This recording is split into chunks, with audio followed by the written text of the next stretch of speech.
Welcome back to Laker Update Sports segment. Yes, I know it's been a while, and so much has happened since last time we met. The Super Bowl with Patrick Mahomes and the Kansas City Chiefs took home the Lombardi Trophy. Shout out to my one Chiefs fan who believed. NBA All-Star Weekend, which calling it underwhelming will be an understatement. And LeBron James becoming the NBA's all-time leading scorer. And with that in mind, we have so much to talk about, so let's get into this show.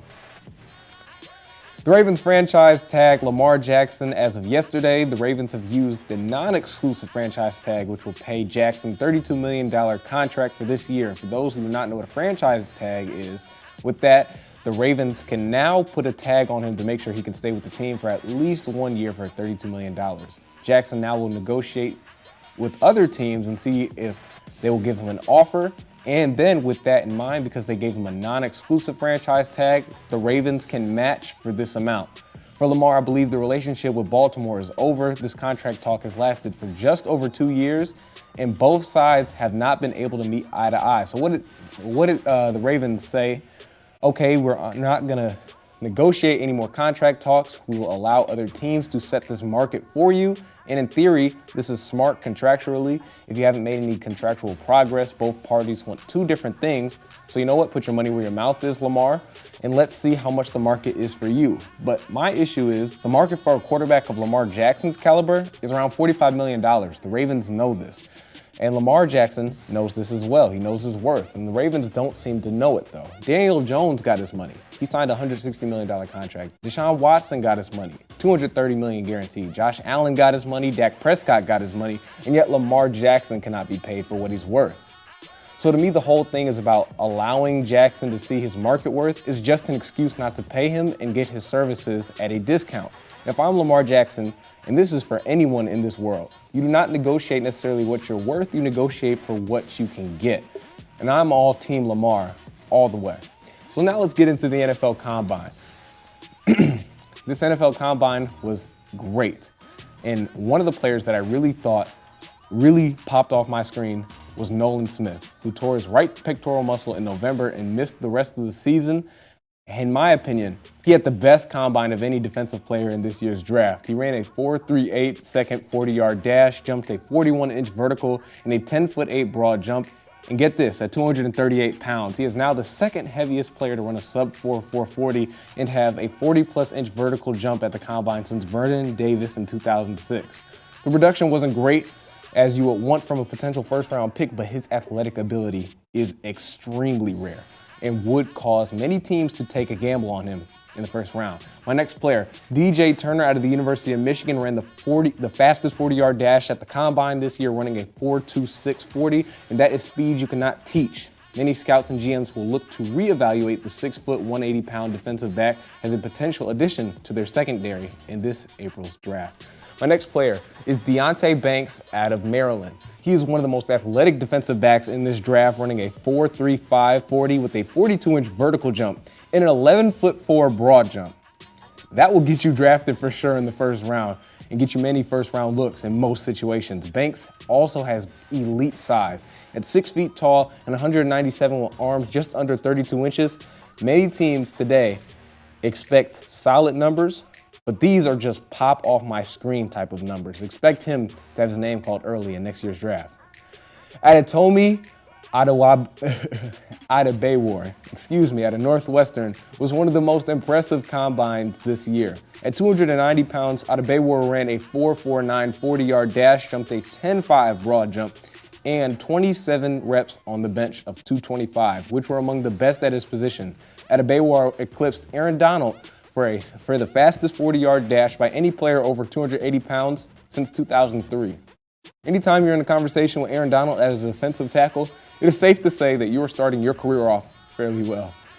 My next player is Darnell Washington out of Georgia, and he is a man amongst boys, literally. The 6'7", 264-pound tight end is a huge human being with a huge frame and a ridiculous catch rating. His wingspan reaches almost 7 feet across. His 40 time wasn't necessarily eye-popping, but he did well for his size. His shuttle times, however, were better than much smaller prospects, which points to his overall athleticism and quickness. Not to mention, he is an excellent blocker and likely won't make it out the first round. My next player is Marvin Mims out of Oklahoma.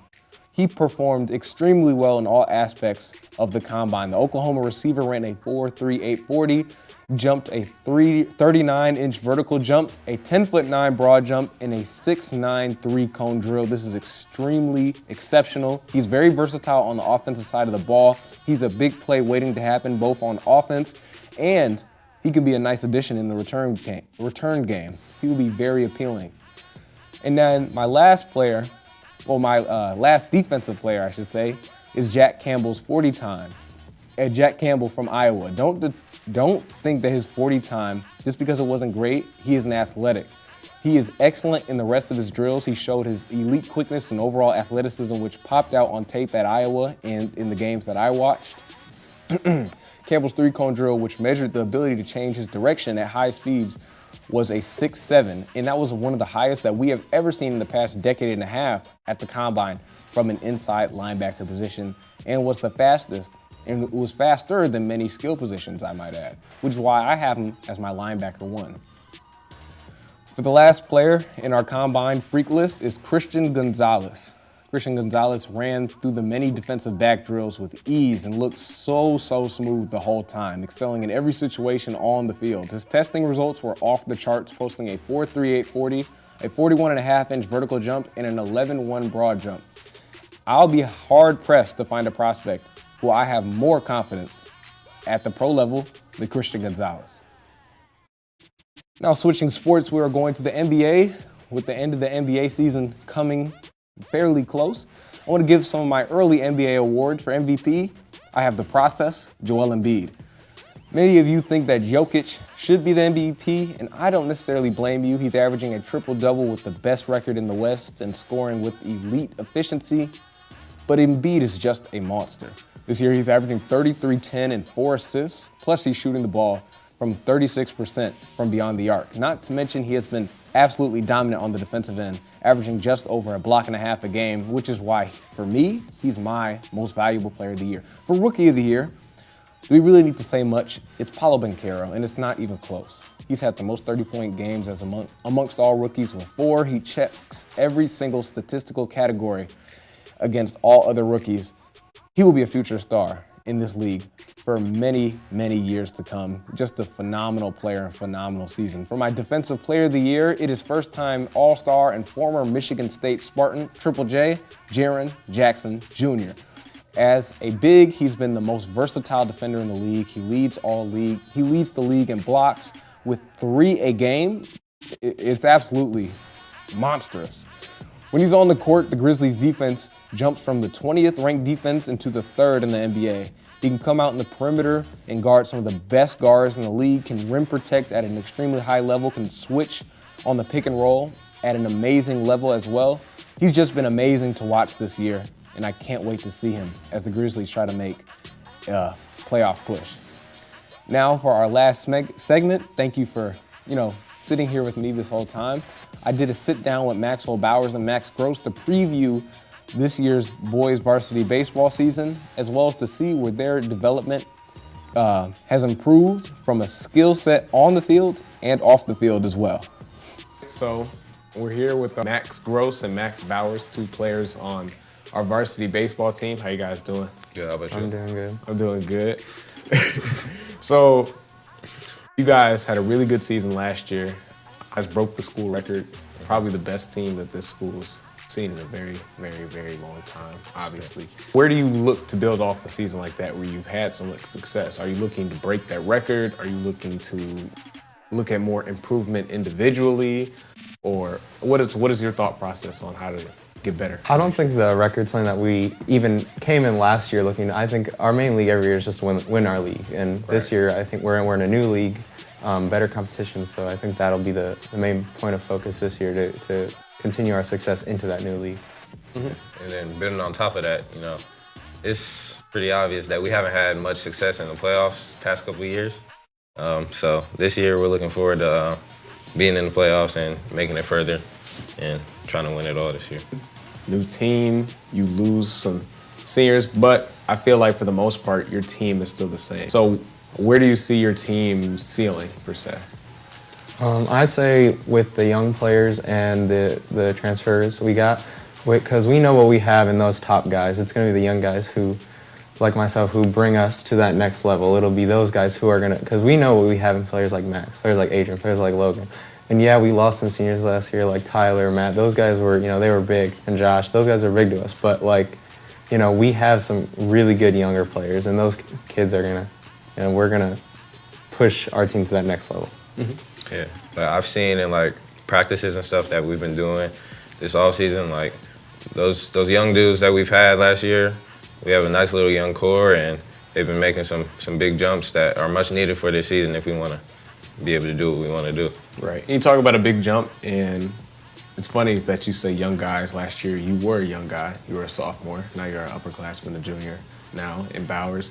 You're now a senior and even a captain alongside with Adrian Epps and Logan P. Core. So really, what are the jumps that you guys have made individually, and more specifically for Max, with you now being a captain of this team, with you being a leader, what type of traits have you seen develop over this summer?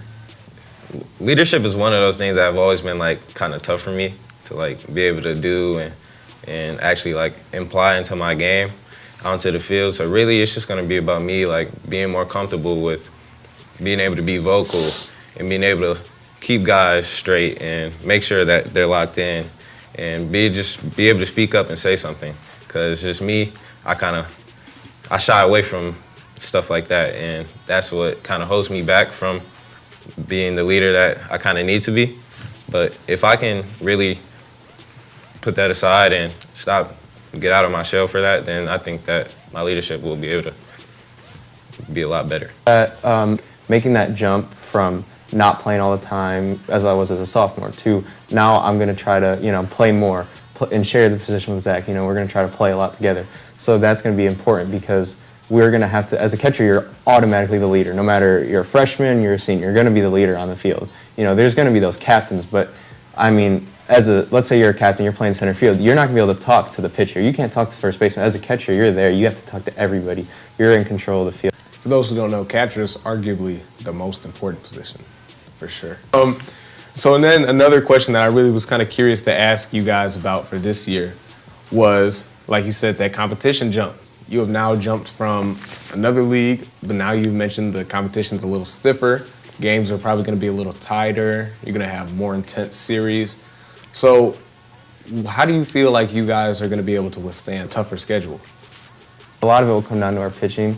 Guys like Logan, those guys are going to have to elevate even more than he did last year. Last year, he was one of the best pitchers in all of Michigan, and now he's going to have to keep that going almost every league game. Every league game is going to be a tough game. Where last year, we didn't take anybody for granted, but we knew some teams were not as good as others. So we knew that, yes, we still put Logan on the mound, but if you were lackadaisical last year, you could get away with it. This year, you're not going to be able to do that. We also really have to be able to hit the ball very, very well this year because, with playing better competition, better teams, that includes better pitching. And seeing this better pitching is not the same thing that you're seeing last year. Last year, we may play a few good teams or very, very good teams, and those are very, very good pitchers. But throughout the year, there were more, mediocre high school ball pitchers. But it's going to be more higher tier pitching every single game consistently. So we got to be locked in and ready for the competition. I want to now get into some of your individual progress and development over the summer. How have you gotten better since then? So I want to start with Max Gross first. So talk about that. I think so. During the summer and during really the off season, I've put a lot of work. I joined a new summer. We were actually playing the same summer ball team, so we've done a lot of the stuff together. And really, it's for me, I worked on my hitting, keeping good posture, if you know what that is, keeping my bat right, and making sure I'm hitting the ball good. Because as a catcher, it's sure, you need to be able to catch. But if you're a catcher at my age, you know how to catch. You're already pretty solid. So that's when it comes to hitting. You have to be able to hit the ball. That's how you stay on the field. Because if you can hit, Josh, that's our coach, he'll find a way to get you on the field. Me personally, I was just a few categories I kind of struggled in a little bit last year. Throwing the ball, my teammates know this too. I wasn't the most consistent throwing the ball on the field and being very accurate. So I really worked on my arm and being more accurate when I'm fielding the ball, throwing it to first base, so I can cut down on some of those errors. And also just, hitting the ball, I think my swing has gotten way, way better. On top of that, lifting, I've gotten a lot stronger than I was last year. So with my swing being way better and me being a lot stronger, I've been saying it this whole offseason, I'm looking to hit a lot more home runs than I did last year. That's around all the time that we have, so thank you guys so much for taking the time to interview and for letting me interview you guys. I really appreciate it. It means a lot. Hope you guys have a good rest of your day and good luck to the season. Thank You too, sir. Yes, sir. So we're here with Max Gross and Max. Thank you so much for sitting down with us and being a part of this sports show and this sports segment. We'll try to get more episodes, obviously, to you guys out there, but I'm Alexander Woods signing out for this week's sports segment.